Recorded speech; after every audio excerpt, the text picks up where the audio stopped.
Everyone and welcome back to simplified biochem. आज से मैं बायोलॉजी का नया सीरीज स्टार्ट कर रही हूँ जिसमें मैं आपको कवर करवाऊंगी क्लास 11 प्लस क्लास 12 के सारे चैप्टर बहुत ही सिंप्लीफाइड वे में। साथ ही मैं कवर करवाऊंगी एनसीईआरटी में जितने भी चार्ट्स डायग्राम्स है ना, उन सभी को बहुत ही इजी तरीके से मैं आपके दिमाग में फिट कर दूंगी। तो चलिए स्टार्ट करते हैं यूनिट 1 से, जो कि है हमारा diversity in the living world का फर्स्ट चैप्टर है, द लिविंग वर्ल्ड। इस चैप्टर को आप लोग यूट्यूब के ऐड के जैसे स्किप कर देते हो, पर आपको पता है कि नीट में इसका वेटेज 1 से 2 क्वेश्चंस का है, मतलब कि 4 से 8 मार्क्स। और ये चैप्टर आपको फ्री में, मैं बता रही हूँ आपको, ये चैप्टर फ्री में 4 से 8 मार्क्स दिलवा देगा। बस आप इसके 1 घंटा पढ़ लो, आधा घंटा आप एनसीईआरटी को पढ़ो और आधे घंटे में 50 क्वेश्चन एमसीक्यू के सॉल्व कर लो। आपका एक दो क्वेश्चन में 4 से 8 मार्क्स आपको इजीली मिल जाएंगे। जो फर्स्ट टॉपिक है हम लोगों का एनसीईआरटी में, वो है what is living. What is living को एनसीईआरटी में जैसे बताया गया है कि 2 पार्ट में बांटा गया है, ठीक है। फर्स्ट है जो है डिफाइनिंग फीचर और सेकंड है हमारा नॉन डिफाइनिंग फीचर। इसमें डिफाइनिंग के अंडर में आता है हमारा मेटाबॉलिज्म, कॉन्शियसनेस, सेलुलर ऑर्गेनाइजेशन, ठीक है। नॉन डिफाइनिंग में आता है हमारा ग्रोथ और रिप्रोडक्शन। अब ये पांचों वर्ड है, ये बहुत ही कंफ्यूजिंग है, आपको समझ में नहीं आएगा कि नॉन डिफाइनिंग के अंडर में कौन कौन सा आ रहा है और डिफाइनिंग के अंडर में कौन कौन सा आ रहा है। इसको याद करने का सिंपल सा ट्रिक है, green, N for non defining, G for growth and R for reproduction. Green, जो लीव्स हैं वो हमारे ग्रीन कलर के होते हैं, बट क्या वो डिफाइन करते हैं? नहीं ना, वो लिविंग को डिफाइन नहीं करते हैं। मैं एक याद करने का ट्रिक बता रही हूँ कि जो ग्रीन लीव्स ग्रीन कलर के होते हैं, जो हमारे नॉन डिफाइनिंग प्रॉपर्टी को बता रहे हैं, G for growth, R for reproduction and N for non defining property. अगर नॉन डिफाइनिंग प्रॉपर्टीज आपको याद हो गए तो ऑब्वियस सी बात है कि आपको चूज करने दे कि डिफाइनिंग प्रॉपर्टी कौन सा है, तो ग्रोथ रिप्रोडक्शन को छोड़ करके जो भी होगा वो डिफाइनिंग के अंडर में आएगा, ठीक है। अब जो नेक्स्ट टॉपिक है हमारा वो है diversity in the living world. Diversity in the living world, इसके अंदर में 5 टर्म दिए गए हैं एनसीईआरटी में, बायोडाइवर्सिटी, क्लासिफिकेशन, कैरेक्टराइजेशन, आइडेंटिफिकेशन और नोमेनक्लेचर। बायोडाइवर्सिटी के अंदर में 1.7 टू 1.8 मिलियन ऑफ स्पीसीज पाए जाते हैं, पर उन सभी स्पीसीज को पर्टिकुलरली पढ़ पाना वो पॉसिबल नहीं है। It's not possible to study all the organisms that are present on the biodiversity. That's why we classify them on the basis of their observable characters. उसके बाद फिर हम लोगों ने उसको आइडेंटिफाई किया, उसके बाद हम लोगों ने उसका नॉमेनक्लेचर मतलब नाम दे दिया उसको, ठीक है। जो क्लासिफिकेशन साइंटिफिक टर्म यूज होता है ना क्लासिफिकेशन के लिए, वो है टैक्सा।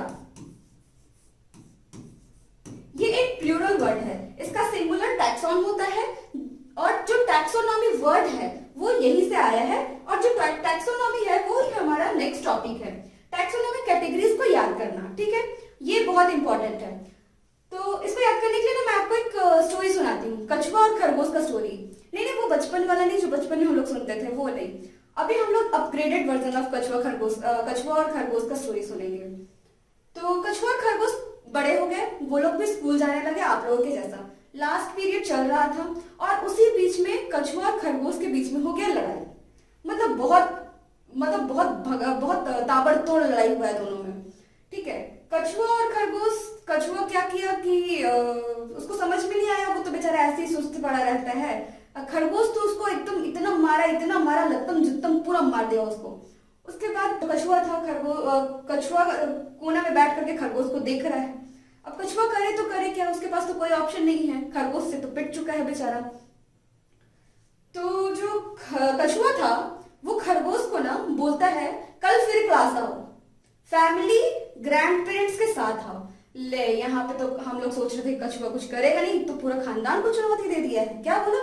कल फिर क्लास आओ, नेक्स्ट डे के बारे में बोला, कल फिर क्लास आओ, फैमिली के साथ आओ। फैमिली मतलब माता पिता भाई बहन सब, फैमिली के साथ साथ ग्रैंड पेरेंट्स को भी लेकर के आओ, मतलब नाना नानी दादा दादा, मतलब कछुआ जो है खुलेआम पूरा खानदान को चुनौती दे दिया। तो मोरल ऑफ द स्टोरी क्या है?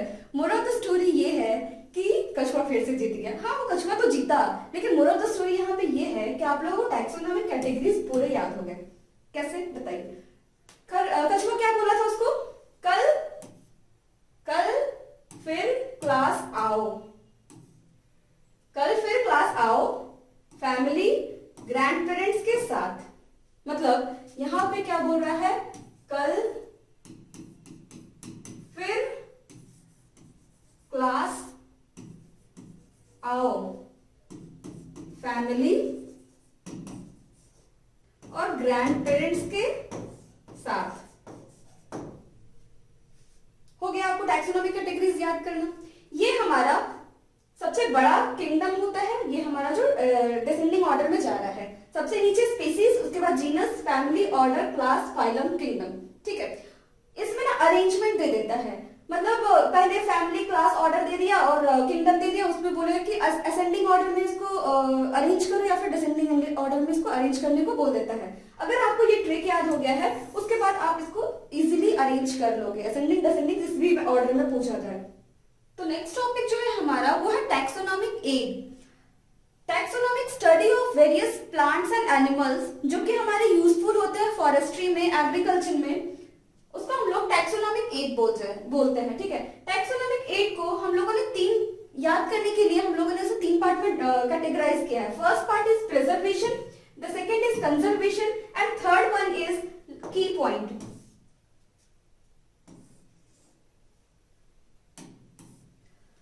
जो प्रिजर्वेशन है, प्रिजर्वेशन के अंडर में हमारा 2 पार्ट आएगा। ठीक है, प्रिजर्वेशन के अंडर में हम लोग प्रिजर्वेशन को हम लोग 2 पार्ट में डिवाइड कर रहे हैं, एक है हर्बेरियम और दूसरा है म्यूजियम।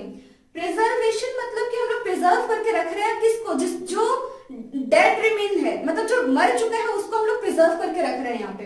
तो हर्बेरियम और म्यूजियम दोनों है, वो दोनों डेड स्पीसीज के साथ डील कर रहे हैं। ठीक है, आपको यहाँ पे यही याद रखना है। हर मतलब कि डेड रिमेन्स ऑफ हर, मतलब हर का मतलब क्या है, प्लांट, मतलब कि हर्बेरियम है वो प्लांट्स के साथ डील कर रहा है। ठीक है, और म्यूजियम जो है वो हमारा एनिमल्स और प्लांट्स दोनों के साथ डील कर रहा है। ठीक है, अब हम लोग आते हैं कंजर्वेशन में। कंजर्वेशन को भी हम लोग 2 पार्ट में डिवाइड कर रहे हैं। First one is botanical garden and the second one is zoological park. Botanical garden, garden मतलब जहां पे फूल पत्ती हो, ठीक है, वो डील करेगा यहाँ पे प्लांट से। ठीक है, और जूलॉजिकल पार्क इट मींस जहां पे हम लोग बचपन में अपने मम्मी पापा के साथ जाते थे ना पार्क घूमने के लिए, वहां पे वाइल्ड एनिमल्स को देखने के लिए, वही पार्क है यहाँ पे जूलॉजिकल पार्क। मतलब कि ये एनिमल्स, मतलब कि बोटैनिकल गार्डन और ये दोनों लिविंग के साथ डील कर रहे हैं, दोनों लिविंग है और ये डेड है दोनों। ठीक है, अब जो इम्पोर्टेंट पॉइंट क्या है यहाँ पे एनसीईआरटी में, बोटैनिकल गार्डन के नाम दिए गए हैं, 3 बोटैनिकल गार्डन के नाम दिए गए हैं। उनको याद करना बहुत डिफिकल्ट होता है, उसको मैं याद करने का ट्रिक बता रही हूँ। फर्स्ट बोटैनिकल गार्डन है हमारा वो है क्यू, जो कि प्रेजेंट है इंग्लैंड में। क्यू को आप कंपेयर करो कीवी से।